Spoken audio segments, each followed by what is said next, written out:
আজকে না সকালে ভোর থেকেই ভিডিওটা শুরু করলাম। সকালে ফজর নামাজ পড়ে কিন্তু রান্নাঘরে চলে আসছি। আজকে না অনেক ভোরে উঠেছিলাম, যেহেতু আপনাদের ভাইয়া চলে যাবে মানে কাজের সাইডে, তার জন্য আপনাদের ভাইয়া কিন্তু কিশোরগঞ্জ থেকে এসেছিল 3 দিনের জন্য।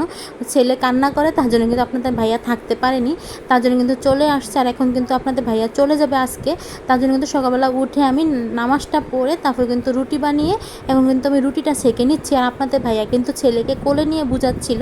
ছেলেও কিন্তু সকালবেলা উঠে যায়, আমরা যখন উঠে যাই বিছানা থেকে ছেলেও কিন্তু উঠে যায়। আর দেখুন আপনাদের ভাইয়া ছেলেকে কোলে নিয়ে বারান্দায় দাঁড়িয়ে মানে বুঝাচ্ছিল যে যাতে কান্নাকাটি না করে, কিন্তু ছেলে কিন্তু বুঝেনি, ছেলে কিন্তু কান্নাকাটি শুরু করে দিয়েছে। চলুন দেখি আপনাদের ভাইয়া কীভাবে ছেলেকে বুঝিয়ে রেখে যায়।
আপনাদের ভাইয়া চলে যাওয়ার পরে আমি না ছেলেকে নিয়ে এখন বারান্দায় বসে আছি।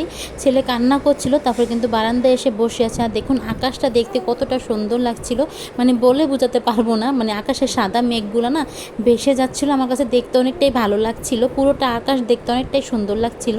আসসালামু আলাইকুম everyone, welcome to back to my channel. দূরে কাছে যে যেখান থেকে আমার ভিডিওটা দেখছেন, আশা করি আল্লাহর রহমতে সবাই ভালো আছেন। আলহামদুলিল্লাহ, আপনাদের দোয়া এবং ভালোবাসা আমরাও ভালো আছি। প্রতিদিনের মতো আমি আরও একটি ছোট্ট ভিডিও নিয়ে হাজির হলাম। আশা করি আমার আজকের ভিডিওটাও আমার আফুদের এবং ভাইয়াদের কাছে ভালো লাগবে। যদি আমার ভিডিওটা ভালো লাগে প্লিজ লাইক দিয়ে ভিডিওটা দেখে নেবেন, সাথে ভিডিওটা শেয়ার করে দিবেন। আর যদি একবারে বেশি আমার ভিডিওটা ভালো লেগে যায় তাহলে আমার চ্যানেলটা সাবস্ক্রাইব করে দিয়ে আমার পাশে থাকতে পারেন। দেখুন আমি কিন্তু এখন রান্নাঘরে চলে আসছি। সকালবেলা যেহেতু নাস্তা তৈরি করে নিয়েছিলাম, পরে কিন্তু আমি নাস্তাটা খেয়েও নিয়েছিলাম। আমি আর আমার আম্মা কিন্তু নাস্তা খেয়ে নিয়েছিলাম। এখন কিন্তু আমার ছেলে আমার আম্মার কাছে আসছে, মানে আম্মার সাথে বারান্দায় বসে আছে, তার জন্য বললাম। ওর বাবার জন্য কান্নাকাটি করছিল, তার জন্য কিন্তু বারান্দা নিয়ে বসে আছে। আর কী করবে, ওর বাবা তো থাকতে পারবে না, কারণ যেহেতু চাকরি করে, পরের চাকরি মানে সরকারি চাকরি করে, তারপরেও নিজে তার কোনো ব্যবসা বাণিজ্য করে না যে সারাক্ষণ বাসায় থাকতে পারবে ছেলের কাছে।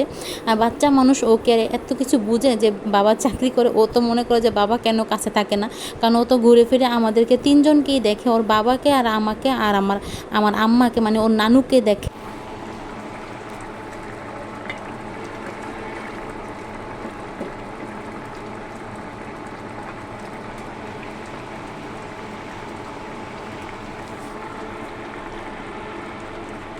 আমি না তরকারিটা রান্না করে নিয়েছি, এখন না শাক রান্না করব।